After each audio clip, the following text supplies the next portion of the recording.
안녕하세요, 모임체스입니다. 오늘은 2024년 1월 20일 이번 영상에서는 인베지 사이트를 통해서 피스커, 리비안, 테슬라, 멀른 주식이 급락했는데 알아야 할 또 다른 위험이 있다는 소식을 알아보겠습니다.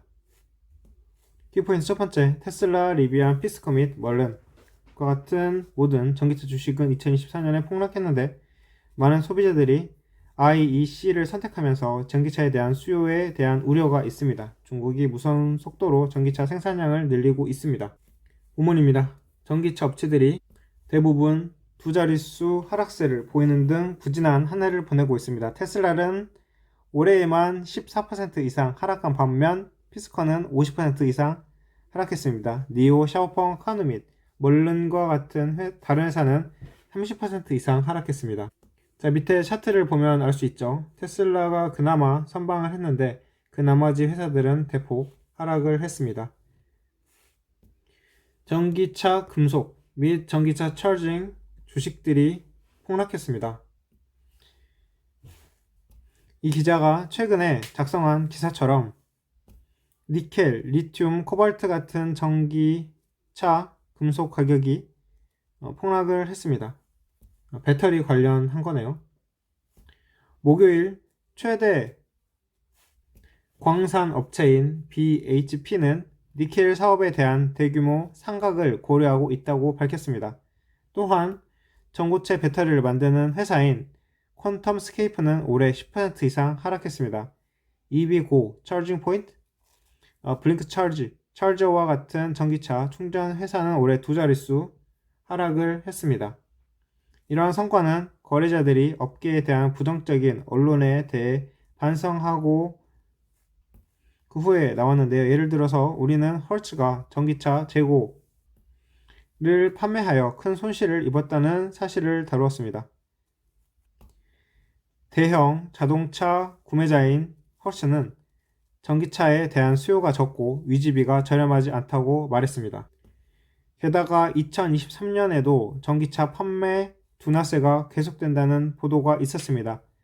이 기자가 앞서 썼듯이 미국의 많은 딜러들은 엄청난 할인을 제공한 후에도 전기차 판매가 부진하다고 불만을 토로했습니다. 포드 및 GM과 같은 대형 자동차 회사들도 전기차 야망에 한계를 두었고 GM은 주주 수익을 우선시했습니다. 중국의 과잉 생산. 그러나 투자자들이 잊어버리고 있는 가장 큰 위험 중 하나는 아마도 가장 중요한 위험일 것입니다. 중국이 전기차 생산량을 기하급수적으로 늘리면서 대부분의 전기차 회사의 마진은 줄어들 것이라고 생각합니다. 이달 초 비아디가 테슬라를 제치고 중국 최대 전기차 판매자가 된 것으로 보도되었습니다. 이는 테슬라가 시장 점유율을 유지하기 위해 2023년에 가격을 대폭 인하하는 동안에도 발생했습니다.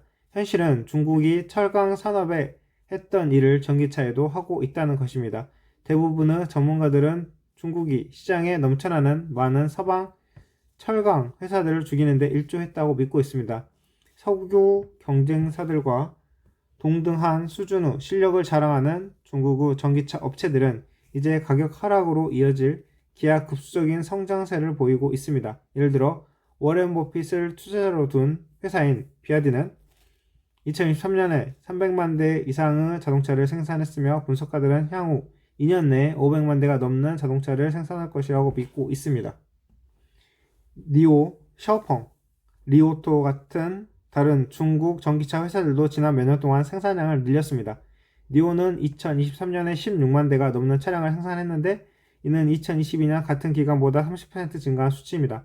마찬가지로 샤오펑은 14만 대가 넘는 자동차를 만들었고 리오토는 25만 대가 넘는 자동차를 만들었습니다. 중국에는 100개 이상의 전기차 회사가 있으며 대부분이 생산량을 늘리고 있다는 점을 기억하십시오. 중국 당국은 이에 주목했고 한 처간한 성명을 통해 정부가 전기차 산업의 무질서한 경쟁을 해결하기 위해 노력할 것이라고 말했습니다. 그는 기업들이 950만 대의 차량을 생산했지만 수요가 부족하다고 지적했습니다. 현대, 기아, 도요타, 제너럴 모터스 등 다른 아시아 및 서구 기업들도 전기차를 만들고 있다는 점을 기억하세요. 종합하면 전기차 가격이 계속 하락하면 마진에 타격을 입게 된다는 것을 의미합니다. 중국에서 전기차가 많이 팔리는 이유를 들어보면은 전에도 말씀드렸듯이 번호판을 받으려면 10년 걸릴지 20년 걸릴지 알 수 없는데 전기차를 사면은 3년가량 걸린다고 합니다. 그런데 10년하고 비교해서는 되게 빠른 거죠.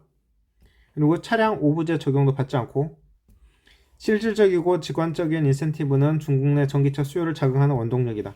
그래서 이런 것들 때문에 중국에서 여러 브랜드들이 생산을 막 해내면서 이게 지금 재고가 많이 남으니까 당연히 가격은 싸질 수밖에 없고, 테슬라도 가격을 내려서 이 수요를 잡으려고 했는데 그래도 비아드가 더 많이 팔렸다는 거죠. 비아드가 테슬라를 넘어선 것도 탄탄한 내수 덕분이다. 자, 이것이 전기차 수요에 영향을 미치고, 그리고 가격이 낮아지면은 이익에까지 영향을 미친다는 거예요.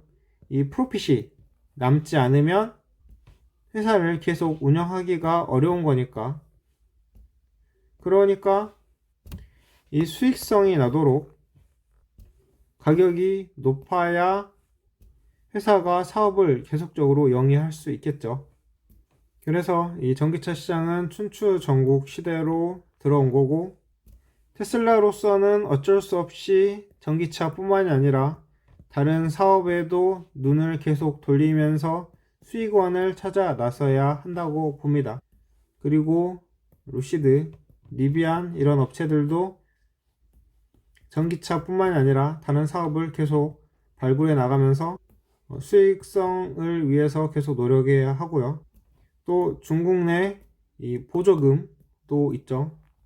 보조금을 주면서 중국이 자국 기업들을 도와준다면 우리가 기존에 쿠팡을 쓰다가 알리가 더 싸니까 일주일 기다리더라도 알리를 쓰듯이 이 고물가 시대에 당연히 저렴한 차량으로 넘어갈 수 있어요. 그러니까 이게 총체적 문제다. 예전에 일부 전기차 브랜드를 주식을 매수 고려하면서 이런 생각들이 있었죠. 이 차 기술력 정말 좋다.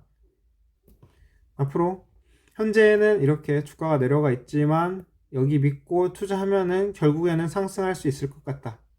하지만 이제 이런 논리는 더 이상 무용지물이 되고, 현재는 전기차 춘추 시대로 들어왔고, 고가를 유지하는 차량들은 다 이 춘추 시대에 휩쓸려서 어디론가 없어질 수 있다.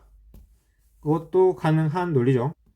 결국은 전기차를 아주 품질 좋고 거기에다가 가격까지 저렴한 것을 만들든지, 아니면 완전 자율주행을 성공을 시켜서 특별한 서비스를 내놓든지, 기타 등등의 획기적인 혁신적인 서비스가 있어야 여기서는 이제 살아남을 수 있는 것 같아요.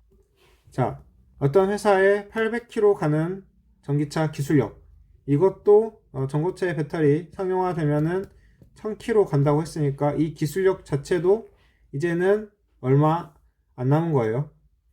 자, 여기까지 전기차에 대해서 우려 사항을 알아보고 이번 영상 이렇게 마치겠습니다. 감사합니다.